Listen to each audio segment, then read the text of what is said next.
Là, c'est l'intro, ça va ou quoi? Donc, je me suis fixé un objectif, 3 mois pour percer, j'ai eu l'idée, 3 mois pour se marier, 3 mois pour percer. Bam, donc là, je vais tout donner pendant 3 mois, je vais essayer de sortir 3 vidéos par jour. Donc, monte dans le train, abonne-toi et on se dit objectif 1 million. Ok, ça va ou quoi? Aujourd'hui, nouveau petit réax. La série méconnue Raymond. Raymond aussi, hein, comme Game Ball, c'est mon enfance, hein. La série méconnue, moi, je l'ai connue, je l'ai regardée. Après, c'est vrai qu'en y repensant, c'est une série glauque. C'est une série glauque, hein. C'est vrai qu'elle était bizarre, elle me met mal à l'aise maintenant. C'est parti.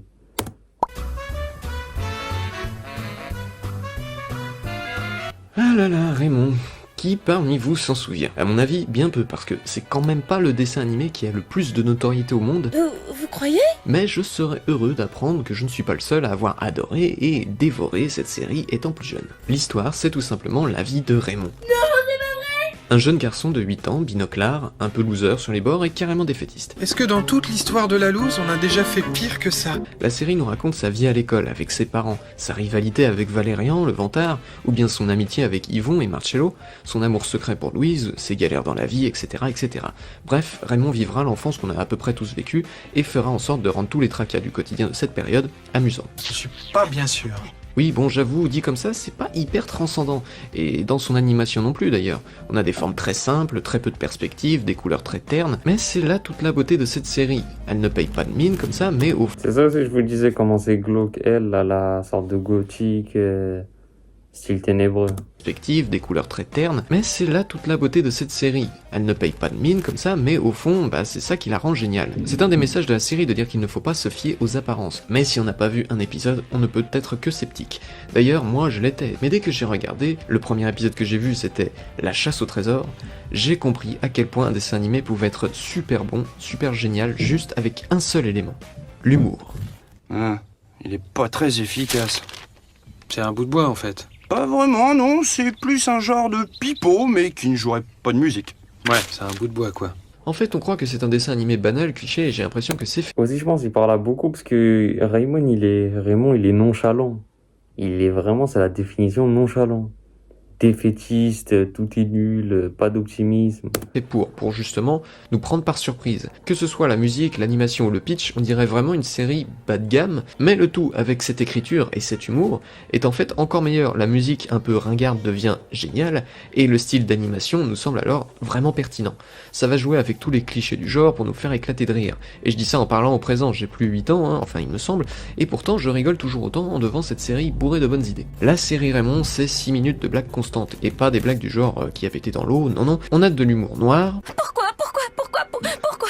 ils lui ont arraché la tête?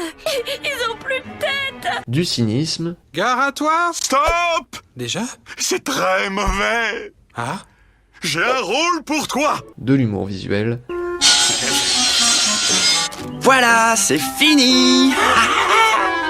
de l'absurde, Je file chez Gilbert, dans le bureau d'à côté. C'est le briefing du matin, qui se fait en général dans le couloir. Dans le jargon, on appelle ça le petit café du matin. C'est un nom de code. Ça n'a l'air de rien, mais ça peut durer jusqu'à 1 heure. Ah ouais, carrément! On a aussi pas mal de parodies de films, rien que le nom Jim Travoltron. Il y a aussi Tom Cruise, ou alors on a Nikos Alamas, qui est un présentateur télé au lieu de Nikos Aliagas, Céline Fabion au lieu de Céline Dion et Lara Fabian. C'est le best-of de Céline Fabion, 4 heures de vocalise non-stop, sorti de là, tu pourras plus jamais écouter de la musique. Ah, lui, comment je l'aimais pas, il se la pétait trop. Sa manière de parler de hautain. Et donc on a tout ce type d'humour, avec en plus des bons sentiments saupoudrés par-ci par-là. Je sais pas si vous vous rendez compte comme 6 minutes, ça peut être court, pour réussir à la fois à présenter une histoire, à écrire des relations entre les personnages, et en même temps à faire rire. C'est un vrai défi, et là il est vraiment remporté, haut la main. On rigole toutes les 3 secondes, et toujours avec des blagues très très intelligentes, et jamais de vulgarité. Parce que, on rappelle, le public visé c'est les enfants malgré tout. Donc c'est vrai qu'on peut comparer Raymond à South Park, de par son animation, ou bien... Ouais, c'est vrai que, ouais, il y avait pas de vulgarité, c'est ça que j'aimais bien chez Raymond. Et je regardais pas South Park parce que... vas-y frère, tu peux pas regarder ça dans la télé du salon. Je dit des dingueries Cartman et tout. Ils disent des dingueries dans South Park. Bien à cause du fait qu'on suit les aventures d'écoliers, mais les deux séries ont fait un choix radicalement opposé. L'un sera irrévérencieux et provoquant, à la manière d'un Robot Chicken par exemple. Non, en fait, je pense que tu es beaucoup trop gros pour ton âge. Cela provoque-t-il une colère chez toi? Hein, gros lard? Gras du bide, tu es déjà un gros plat de soupe, petit connard obèse. Tandis que l'autre sera du cynisme adapté à tout public. D'un point de vue personnel, je trouve que l'humour gras, c'est moins subtil. Vous me direz, c'est un pléonasme. Mais ce que je veux dire par là, c'est qu'il est moins recherché, c'est moins difficile d'écrire une blague avec un côté un peu salace ou avec un côté un peu vulgaire. C'est plus dur de faire une bonne blague juste purement avec de l'ironie.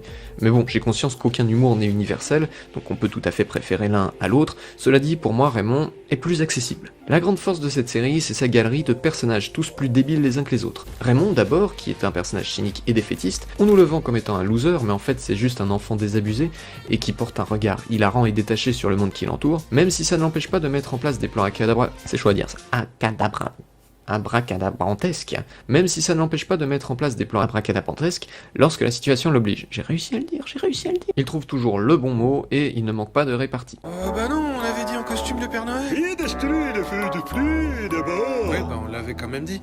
Il se retrouve toujours dans des situations compliquées, mais il s'en sort avec beaucoup d'intelligence et d'humour. Mais aussi avec l'aide de ses copains. On a Yvon. C'est le deuxième meilleur ami de Raymond, il est trouillard et allergique à peu près tout, y compris les filles. Ouais, je sais, ça fait bizarre. Il a fait du sport une fois dans sa vie. Il a pas aimé ça. Marcello. C'est l'ami parfait, sympa, toujours prêt à aider, instinctif, optimiste et débrouillard. C'est souvent lui qui trouve les solutions aux problèmes posés par Raymond. Tu vois, le problème avec Gruteux, c'est que on parle pas la même langue, tu vois. Ouais, puis en plus, elle est moche. Ouais, ça aussi, ouais. Valérian. C'est l'ennemi juré de Raymond, même si au fond, les deux se respectent. Il est égocentrique, manipulateur, moqueur, il a tout pour réussir dans la vie et ne se prive pas de le faire savoir.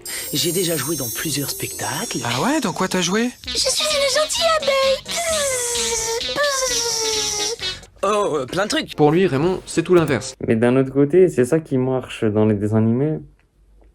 Faut qu'ils te mettent un bon, comme ça tu te dis, ah Raymond, je me rappelle c'était un bon, mais faut que tu te rappelles d'un personnage comme Valérien qui te fout le seum. Comme ça, la série, elle te fait doublement parler. Et elle te tape doublement l'esprit et tu y repenses. Et c'est pourquoi il s'acharne dessus. Comme il n'est pas très débrouillard, ça se retourne souvent contre lui. C'est pas possible. C'est pas comme ça que c'était écrit. Il est en général suivi de sa cour composée de Flavien, Bertie et Médéric. Mais même s'il semble confiant, au fond de lui, il cache de nombreuses peurs. Il faut dire que son père lui met pas mal la pression. Louise. C'est la fille dont Raymond est amoureux. Elle est belle, douce, compréhensive, intelligente, elle sait ce qu'elle... Je pense qu'on a tous eu beaucoup. Tu sais, une fille que tu kiffais au collège ou au lycée, tu sais, sur qui t'as kiffé, mais en cachette, et t'osais pas aller lui dire. veut, elle n'a pas sa langue dans sa poche. Je fais beaucoup mieux le potiron que lui. Ouais, t'as même pas besoin de costume. Quoi? Bertille. C'est la star de la cour de récré, au même titre que Valérian. Elle est hyper égocentrique et a pour faire valoir Daphné. Je vais t'appeler Daphné 2. Oh, ça va Daphné, hein? Arrête de tout prendre pour toi, c'est pénible. Bon, Daphné, on va pas revenir dessus, c'est juste la faire valoir de Bertie, même si il y a un épisode assez marrant où on voit qu'elle est amoureuse de Raymond, mais bon, ça a jamais donné suite puisque chaque épisode est indépendant. Monsieur Lamotte. C'est l'instituteur de la classe. Il est délicieusement imbécile. De la moutarde, de Dijon. Il est très intéressé par la nature et tout ce qui touche à l'écologie. Voilà, sautez de buisson en buisson et collectez les merveilleux insectes et les plantes que vous y trouverez. Il a écrit une thèse sur les huîtres et collectionne les bulots. La directrice Gwendoline Favrieux. C'est donc, et là attention ça va vous choquer, la directrice de l'école Robineau. Elle a des poils aux pattes, elle veut bien faire son rôle, mais pour ça, c'est mieux d'être compétent, donc elle y arrive pas super bien. Tout à fait d'accord, Augustin. Tout à fait d'accord. Le prof de sport. Un petit bonhomme tout gras avec sa petite moustache, il n'est pas forcément le meilleur exemple pour faire du fitness. Allez hop hop hop, trop la santé avant tout, bien manger, bien s'agiter. Trop s'agiter, bien vomir, il connaît aussi. Le prof de musique et de théâtre. C'est juste un grand malade névrosé. C'est à Raymond d'y aller, on n'abandonne pas une équipe comme ça. Il faut que tu sois courageux, Raymond. Moi aussi, j'ai connu le trac, le doute. Mais tout ça n'a aucune importance. Et si tu ne le fais pas pour nous, fais-le pour la... J'ai eu 1000 fois l'occasion d'abandonner pour... Je pense moi cette série-là elle m'a parlé parce que tu sais c'est l'école et t'as à peu près les mêmes matières. C'est nous, le prof de sport il est en jogging et il court pas. Et là il vient devant vous, vas-y courez les élèves, lui il est là il s'assoit. Ça rappelle le prof dans Raymond. Les profs de musique, moi c'est plus soit le prof de musique soit le prof d'art plastique, ils ont un peu une touche, t'as capté? Ah ça y est, il a complètement pété les plombs le prof. Elle boite, la maman chevreuil. Elle a mal au dos. Reverra-t-elle un jour ses petits? C'est peu probable, Peter, tu sais, peu probable. Bon, excellent, Peter, excellent. C'est totalement lugubre. Victor, le papa. C'est le personnage le plus débile de la série. Enfin bon, c'est vrai qu'il a de la concurrence, mais ça n'empêche que pour moi, c'est celui en tout cas le plus drôle. Faut que je trouve quelqu'un de plus loser que toi et moi. Quelqu'un de complètement à l'ouest avec les filles, qui s'est toujours planté en me donnant des conseils. Alors, on a besoin des conseils de son papa? Eh bien, vois-tu, quand j'ai connu ta mère, à l'instant où je l'ai vue, je suis allé lui parler. Et je lui ai dit que je l'aimais, et que je voulais l'épouser, qu'on allait partir vivre ensemble au Pérou. Ah ouais, carrément. Et ça a marché? Bien sûr que non. Elle me fuyait, elle avait peur de moi, elle pensait que j'étais un dingue. T'imagines, après ça, j'ai ramé pendant 5 ans. Il reste néanmoins un père attentif, quoique terriblement maladroit et gaffeur. Il aime partager des moments solennels entre père et fils avec Raymond. Jeanne, la mère, il n'y a pas grand chose à dire. Elle est folle amoureuse de son époux, elle adore son fils, elle a tendance à trouver tout formidable. Oh, mais c'est merveilleux! Tu t'en es souvenu? Ouais. Il est toujours aussi moche, hein? Oh, j'ai vraiment de la chance de t'avoir! Elle est toujours à l'écoute des questionnements de Raymond, mais elle ne semble pourtant jamais trouver les mots qui apaisent les doutes de son enfant. Elle est même très souvent à côté de la plaque. Et tu vas jouer qui? Un petit rond. Mais c'est fou. Non, elle servait à rien, la mère. Carrément, j'aime pas d'anecdotes avec la mère. Ça servait à rien. Formidable, Raymond, tu te rends compte? Mais tu vas faire quoi au juste? Bah, des trucs de potiron. Je suis assis et puis je fais rien. Janine, la grand-mère. Est-ce qu'il y a un complexe d'Oedipe puisque la femme de Victor s'appelle Jeanne? Je ne sais pas. Toujours est-il que Janine, c'est la mamie de Raymond. Elle est complètement déjantée. Oh, John! Elle dit ça à chaque fois et ça l'empêche pas d'embrasser Steven. Oh, John, mon amour! Ta bouche est tellement sensuelle. Eh oui, c'est Elle ça. ressemble à celle d'un... Un homme vraiment très très moche. Ah, j'ai bien fait de ça. Eh bien, Mais elle a quand même une certaine tendance à prendre Raymond pour un enfant de 3 ans. Elle peut sembler gâteuse, mais il faut se méfier des apparences parce que souvent elle va en jouer. Mais dès que je fais des efforts, personne ne remarque que je compte plus. Mais non, maman. Même le chat a pas comme moi. Sinon, à part ça, on a d'autres personnages secondaires, comme Lucille, la voisine de Raymond, cynique et parfois agressive, toujours à vouloir énerver sa mère, en style gothique. Ça joue à quoi de bien, les filles? Bah, je sais pas. Moi, ce que j'aime bien, c'est crever les pneus. Elle fait un peu penser à Rosie, de la série Rosie, normal puisque c'est aussi une série créée par Romain Gadiou. Ils nous observent depuis l'espace avec leurs petits yeux menaçants. Ouais, c'est dans le même délire, hein, mais je sais pas, moi ça me rassurait pas quand j'étais petite de voir elle ou la gothique. Ça me rassurait pas, j'étais mal à l'aise. Et bientôt, ils vont débarquer sur Terre et nous dévorer les entrailles. On a Eddie, le chef du gang des élèves de maternelle. Oui, parce que dans cette série, les petits sont loin d'être innocents. Mais je vais vous défoncer la tête, les gars. Ça fait une semaine que vous vous foutez de moi tous les jours. Vous savez pas qui je suis. J'oublie jamais un visage. Je serai votre pire cauchemar. Si ça peut te rassurer, c'est déjà le cas, Eddie. Sinon, on a plein d'autres personnages épisodiques hilarants comme un... Ah, je me rappelle de cet épisode. Oh là là là là. Quand il s'embrouille avec les petits maternels, tout ça, non... magicien, un clown. Le clown n'est pas si drôle que ça, mais vous voyez ce que je veux dire. Il y a un scientifique fou, un réalisateur, un photographe, etc., etc. Les thématiques des épisodes sont assez variées. On a des épisodes qui se déroulent à l'école, d'autres en forêt, on a même un épisode où les élèves font de la contrebande de cartes à jouer. On a aussi des épisodes musicaux qui sont d'ailleurs très très sympas. Bref, on va arrêter la vidéo ici. C'est pas vraiment ce que j'attendais de la vidéo déjà. Parce que là, il a dit la série méconnue de Raymond. Commence pas à me dire, ouais, il y a la mère, mais elle sert à rien. Commence pas à me dire, il y a le père, mais il est débile. Moi, j'attendais vraiment qu'il nous parle des épisodes, qu'il nous parle de manière générale. Là, il nous a fait perso par perso. Limite, ça sert à rien ce qu'il a fait. Limite, tu cites 3 persos comme ça, mais faire tous les persos du dessin animé, ouais, limite, même si t'es le clown qui sert à rien.